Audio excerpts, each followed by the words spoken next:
Clip number 435۔ اس clip میں آپ سورہ توبہ کی آیت نمبر 34 سے 35 تک کی تلاوت، ترجمہ، تفسیر قرآن صراط الجنان سماعت فرمائیں گے۔ بسم اللہ الرحمن الرحیم۔ ترجمہ، اللہ کے نام سے شروع جو نہایت مہربان رحمت والا ہے۔ یا ایہا الذین آمنوا ان کثیرا من الاحبار والرہبان لیأکلون اموال الناس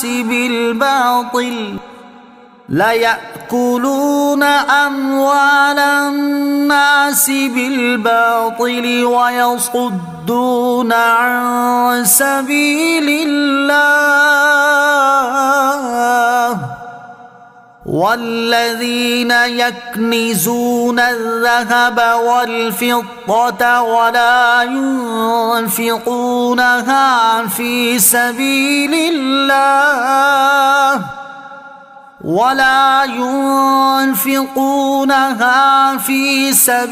الله فبشرهم بعذاب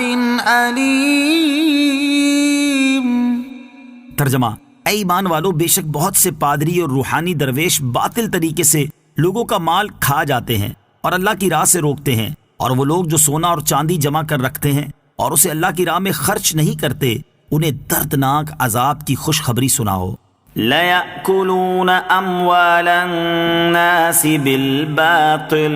باطل طریقے سے لوگوں کا مال کھا جاتے ہیں۔ پادری اور روحانی درویش اس طرح باطل طریقے سے مال کھاتے ہیں کہ دین کے احکام بدل کر لوگوں سے رشوتیں لیتے ہیں اور اپنی کتابوں میں مال و دولت کے لالچ میں تحریف و تبدیل کرتے ہیں، اور سابقہ کتابوں کی جن آیات میں سردار دو عالم صلی اللہ تعالی علیہ وسلم کی نعت و صفت مذکور ہے، مال حاصل کرنے کے لیے ان میں فاسد تعویلیں اور تحریفیں کرتے ہیں۔ دین کو دنیا کمانے کا ذریعہ بنانے کی مذمت۔ اس آیت سے معلوم ہوا کہ دین کا علم اس لیے حاصل کرنا تاکہ اس کے ذریعے دنیا کا مال، دولت، عزت، منصب اور وجاہت حاصل ہو، یہ انتہائی مذموم اور اپنی آخرت تباہ کر دینے والا عمل ہے۔ احادیث میں بھی اس کی شدید مذمت بیان کی گئی ہے۔ چنانچہ حضرت ابو ہریرہ رضی اللہ تعالیٰ عنہ سے روایت ہے، سرکار دو عالم صلی اللہ تعالیٰ علیہ وسلم نے ارشاد فرمایا، جس نے وہ علم حاصل کیا جس سے اللہ تعالیٰ کی رضامندی حاصل کی جاتی ہے، لیکن اس نے وہ علم اللہ تعالیٰ کی رضا حاصل کرنے کی بجائے دنیا حاصل کرنے کے لیے سیکھا، تو وہ قیامت کے دن جنت کی خوشبو نہ پائے گا۔ حضرت کعب بن مالک رضی اللہ تعالیٰ عنہ سے روایت ہے، رسول اللہ صلی اللہ تعالیٰ علیہ وسلم نے ارشاد فرمایا، جو اس لیے علم طلب کرے تاکہ علماء کا مقابلہ کرے یا جہلاء سے جھگڑے یا لوگوں کی توجہ اپنی طرف کرے، تو اسے اللہ عز و جل آگ میں داخل کرے گا۔ حضرت جابر بن عبداللہ رضی اللہ تعالیٰ عنہ سے روایت ہے، ابن ماجہ کی حدیث ہے کہ حضور انور علیہ الصلوۃ والسلام نے ارشاد فرمایا، علماء کے سامنے فخر کرنے، بے وقوفوں سے جھگڑنے اور مجلس آراستہ کرنے کے لیے علم نہ سیکھو، کیونکہ جو ایسا کرے گا تو اس کے لیے آگ ہی آگ ہے۔ ابو داؤد شریف کی حدیث حضرت ابو ہریرہ رضی اللہ تعالیٰ عنہ سے روایت ہے، نبی کریم صلی اللہ تعالیٰ علیہ وسلم نے ارشاد فرمایا، جس نے لوگوں کے دلوں کو اپنے جال میں پھنسانے کے لیے عمدہ گفتگو سیکھی تو اللہ تعالیٰ قیامت کے دن اس کی فرض عبادات قبول فرمائے گا، نہ نفل۔ وَلَا يُنفِقُونَهَا فِي سَبِيلِ اللَّهِ، اور اسے اللہ کی راہ میں خرچ نہیں کرتے۔ اس سے مراد یہ ہے کہ وہ بخل کرتے ہیں، مال کے حقوق ادا نہیں کرتے اور زکوٰۃ نہیں دیتے۔ جب اللہ تعالیٰ نے یہودی و عیسائی علماء و پادریوں کی حرص سے مال کا ذکر فرمایا تو مسلمانوں کو مال جمع کرنے اور اس کے حقوق ادا نہ کرنے سے خوف دلاتے ہوئے فرمایا کہ وہ لوگ جو سونا اور چاندی جمع کر رکھتے ہیں اور اسے اللہ تعالیٰ کی راہ میں خرچ نہیں کرتے، انہیں دردناک عذاب کی خوشخبری سناؤ۔ یوم یحمى علیہا فی نار جہنم فتکوی بہا جباہہم وجنوبہم وظہورہم هذا ما كنزتم لأنفسكم فذوقوا ما كنتم تكنزون۔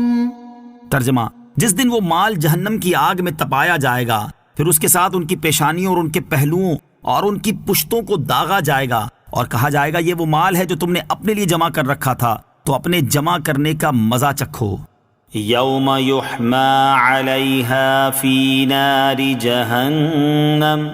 جس دن وہ مال جہنم کی آگ میں تپایا جائے گا، یعنی وہ مال جس کی زکوٰۃ نہ دی تھی، قیامت کے دن اسے جہنم کی آگ میں تپایا جائے گا یہاں تک کہ شدت حرارت سے سفید ہو جائے گا۔ پھر اس کے ساتھ زکوٰۃ ادا نہ کرنے والوں کی پیشانیوں اور ان کے پہلوؤں اور ان کی پشتوں کو داغا جائے گا اور ان سے کہا جائے گا یہ وہ مال ہے جو تم نے اپنے لیے جمع کر رکھا تھا۔ تو دنیا میں اپنا مال جمع کر کے رکھنے اور حقداروں کو ان کا حق ادا نہ کرنے کے عذاب کا مزہ چکھو۔ زکوٰۃ نہ دینے کی وعیدیں، احادیث میں زکوٰۃ نہ دینے پر سخت وعیدیں بیان کی گئی ہیں۔ ان میں 4 احادیث سماعت کیجیے۔ نمبر 1، مسلم شریف کی حدیث ہے، حضرت ابو ہریرہ رضی اللہ تعالیٰ عنہ سے روایت ہے، رسول اللہ صلی اللہ تعالیٰ علیہ وسلم نے ارشاد فرمایا، جو شخص سونے چاندی کا مالک ہو اور اس کا حق ادا نہ کرے تو جب قیامت کا دن ہوگا اس کے لیے آگ کے پتلے ٹکڑے بنائے جائیں گے، ان پر جہنم کی آگ بھڑکائی جائے گی اور ان سے اس کی کروٹ اور پیشانی اور پیٹھ داغی جائے گی۔ جب ٹھنڈے ہونے پر آئیں گے پھر ویسے ہی کر دیے جائیں گے۔ یہ معاملہ اس دن کا ہے جس کی مقدار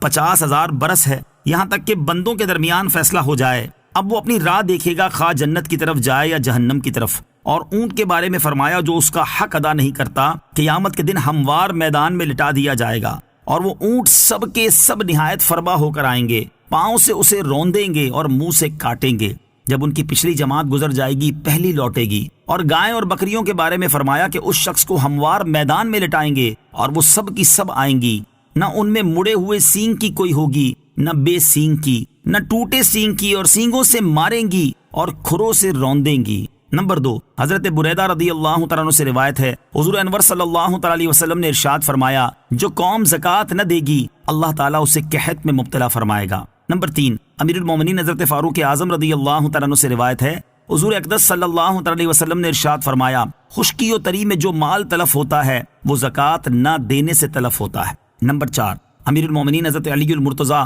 کرم اللہ تعالیٰ وجہ الکریم سے روایت ہے، نبی اکرم صلی اللہ تعالیٰ علیہ وسلم نے ارشاد فرمایا، فقیر ہرگز ننگے بھوکے ہونے کی تکلیف نہ اٹھائیں گے مگر مالداروں کے ہاتھوں۔ سن لو، ایسے مالداروں سے اللہ تعالیٰ سخت حساب لے گا اور انہیں دردناک عذاب